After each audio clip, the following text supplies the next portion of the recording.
शैला रजा साहिबा ने भी बात की है। एक और चीज़ ऐड करना चाह रही हैं क्विकली जी। देखिए, मैं ये समझती हूँ कि पीटीआई कह दें, जो भी कह दें, इनका रवैया हुकूमत को मजबूर करता है।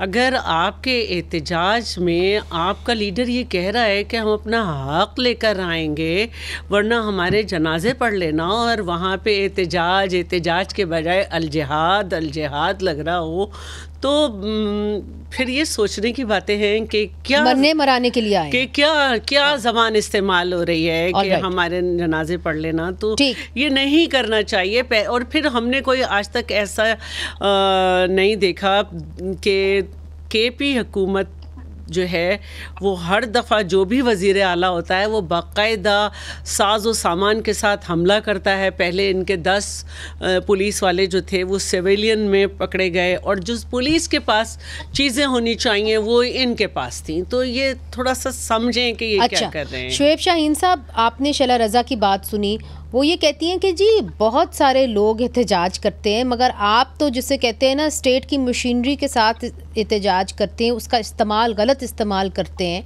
और जब आप इस किस्म के नारे लगाएंगे अल जहाद के, तो फिर तासुर तो यही जाएगा कि आप मरने आए हैं या किसी को मारने आए हैं। एक बात जहन में रखें कि 9 मई के लिए जुडिशल कमीशन बनाने के लिए 1.5 साल पहले हम सुप्रीम कोर्ट में गए कि कमीशन बनाएं।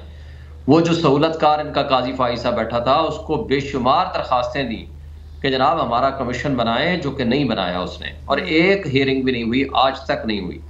दूसरी बात, अदालत में फैसले करने हैं या मीडिया ट्रायल के जरिए फैसले करने हैं, ये हजारों की तादाद में, कम से कम इनकी जो प्रेस टॉक्स है ना, सिर्फ प्रेस कॉन्फ्रेंसेस, वो 5,500 के करीब है 9 मई के हवाले से।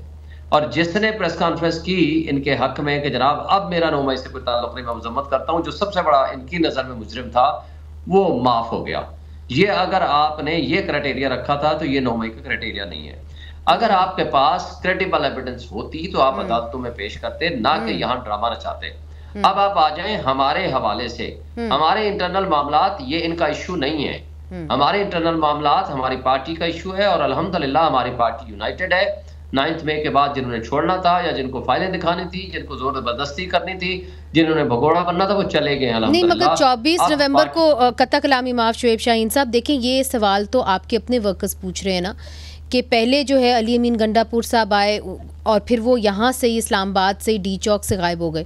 तो अब सवाल ये उठता है कि क्या वही इस तरीके से लीड करेंगे, चूँकि लोग भी डिसअपॉइंटेड होते हैं, मायूस होते हैं। आपने दुरुस्त कहा, लोग जो है आपके साथ बहुत कुछ रिस्क करके चलते हैं, जब चलते हैं तो वो ये उम्मीद करते हैं कि लीडर भी हमारे साथ चलेगा। तो अब ये सवाल किया जा रहा है कि ये जो आप 24 नवंबर को आप रैलियाँ निकालेंगे, उसकी जो लीडरशिप है और उसका कमान कौन संभालेगा?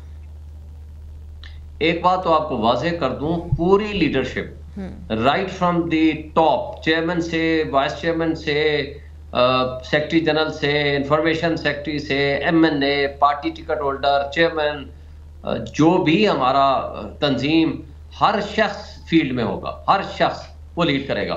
और एक की गिरफ्तारी की सूरत में वो हमारे पास पूरी पॉलिसी मौजूद है, दूसरा लीड करेगा, तीसरा करेगा, चौथा करेगा, पूरी चेन ऑफ कमांड होगी, और उससे कोई फर्क नहीं पड़ेगा। जहां तक ये कहना कि जी अल जिहाद के नारे लग गए, भाई जिद्दोजहद का नाम जिहाद होता है। अगर आप लोगों के हुकूक के तहफ़्फ़ुज़ के लिए निकलें, मारे खाएं, जेलों में जाएं, इसी को जिहाद कहते हैं। आपको पता है कि जिस दिन जंग से वापस आ रहे थे तो हुज़ूर नबी करीम सल्लल्लाहु अलैहि वसल्लम ने फरमाया, हम कत्ताल से जिहाद अकबर की तरफ जा रहे हैं। अपने नफ्स के खिलाफ जिहाद करना सबसे बड़ा जिहाद है।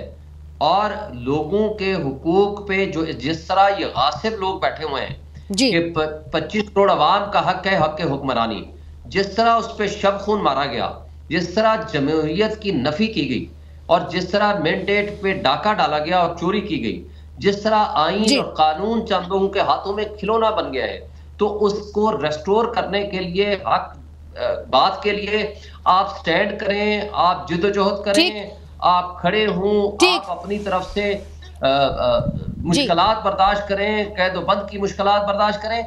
ये हमारी पुरअमन जिद्दोजहद का एक जरिया, वसीला और तरीका है। अच्छा, मगर इसके ऊपर ठीक शुएब शाहीन साहब, अब मुझे अलाउ करें, मुझे छोटा सा वक्फा भी शामिल करना है।